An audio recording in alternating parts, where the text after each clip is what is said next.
Καλή σας μέρα, καλώς ήρθατε. Εγκαινιάζουμε μια καινούργια συνεργασία.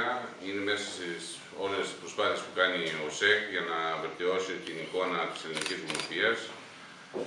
Και συνεργαζόμαστε με το ΣΕΒ, το Σύνδεσμο Βιομηχάνων, και προσπαθούμε μαζί να προχωρήσουμε και να περάσουμε τα προβλήματα που απασχολούν τον κλάδο. Είναι μια πολύ σημαντική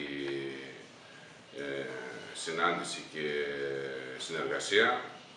Ελπίζουμε ότι θα μας ανοίξει πάρα πολλούς δρόμους στη συνέχεια. Σε τι θα βοηθήσει αυτή η συνεργασία, Πρόεδρε, συγκεκριμένα? Ο ΣΕΒ είναι ο μεγαλύτερος σύνδεσμος που έχουμε στην Ελλάδα. Είναι οι πιο μεγάλες εταιρείες που υπάρχουν. Είναι πιο οργανωμένος, είναι πιο κοντά στους πολιτικούς μας. Πιστεύω έχουν καλύτερη επικοινωνία και καλύτερες προοπτικές να περάσουν τα προβλήματα που μας απασχολούν.